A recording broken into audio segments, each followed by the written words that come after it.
1 ദിനവൃത്താന്തം 5-ാം അധ്യായം 1 മുതലുള്ള വാക്യങ്ങൾ. ഇസ്രായേലിന്റെ ആദ്യജാതനായ രൂബേന്റെ പുത്രന്മാർ. അവനല്ലോ ആദ്യജാതൻ. എങ്കിലും അവൻ തന്റെ പിതാവിന്റെ ശയ്യയെ അശുദ്ധമാക്കിയതുകൊണ്ട് അവന്റെ ജ്യേഷ്ഠാവകാശം ഇസ്രായേലിന്റെ മകനായ യോസേഫിന്റെ പുത്രന്മാർക്ക് ലഭിച്ചു. വംശാവലി ജ്യേഷ്ഠാവകാശപ്രകാരം എണ്ണുവാനുള്ളതുമല്ല. യഹൂദ തന്റെ സഹോദരന്മാരെക്കാൾ പ്രബലനായി തീർന്നു. അവനിൽ നിന്ന് പ്രഭു ഉത്ഭവിച്ചു.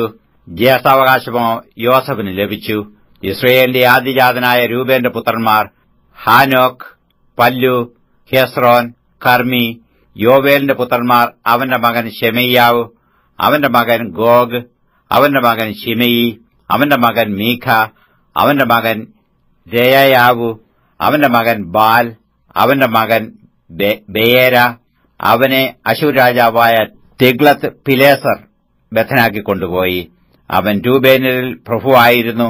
അവരുടെ വംശാവലി തലമുറ തലമുറയായി എഴുതിയിരുന്ന പ്രകാരം കുലം കുലമായി അവന്റെ സഹോദരന്മാർ ആരെന്നാൽ തലവനായ യെയിയേൽ, സെക്കരിയാവു, ആരോവേരിൽ നെബോവും ബാൽ മേയോനും വരെ പാർത്ത ബേല. അവൻ യോവേലിന്റെ മകനായ ശെമയുടെ മകനായ ആസാസിന്റെ മകനായിരുന്നു. അവരുടെ കന്നുകാലികൾ ഗിലെയാദ് ദേശത്ത് പെരുകിയിരുന്നതുകൊണ്ട് അവർ കിഴക്കോട്ട് ഫ്രാത്ത് നദി മുതൽ മരുഭൂമി വരെ പാർത്തു.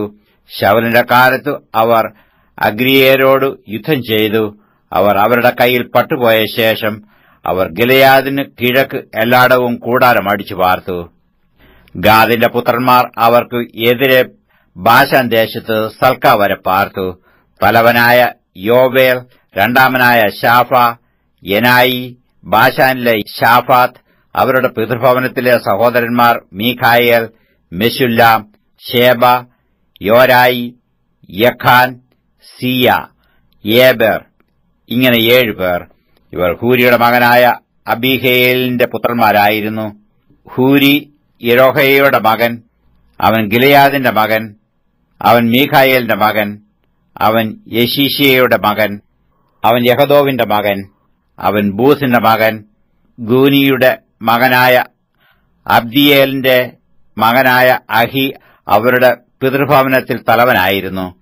അവർ ഗിലെയാദിലെ ബാശാനിലും അതിനുൾപ്പെട്ട പട്ടണങ്ങളിലും അവരുടെ അതിരുകളോളം ഷാരോനിലെ എല്ലാ പുൽപ്പുറങ്ങളിലും പാർത്തു. ഇവരുടെ വംശാവലിയൊക്കെയും യഹൂദ രാജാവായ യോഥാമിന്റെ കാലത്തും ഇസ്രായേൽ രാജാവായ യൊരോബെയാമിന്റെ കാലത്തും എഴുതിയിരിക്കുന്നു. രൂബേന്യരും ഗാദ്യരും മനശ്ശെയുടെ പാതി ഗോത്രക്കാരും ശൂരന്മാരും വാളും പരിചയും എടുപ്പാനും വില്ലുകുലച്ച് എയ്യുവാനും പ്രാപ്തിയുള്ളവരും യുദ്ധസാമർഥ്യമുള്ളവരുമായ പടച്ചേവകർ 44,760 പേരുണ്ടായിരുന്നു.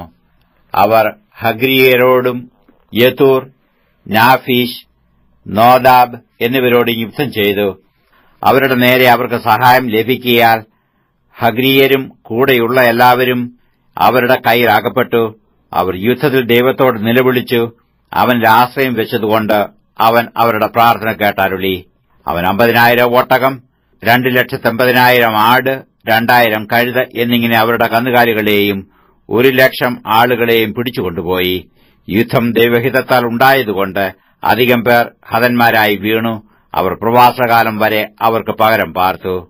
മനശ്ശെയുടെ പാതി ഗോത്രക്കാർ ദേശത്ത് പാർത്തു. ബാശാൻ മുതൽ ബാൽ ഹെർമോനും സെനീരും ഹെർമോൻ പർവ്വതവും വരെ പെരുകി പരന്നു.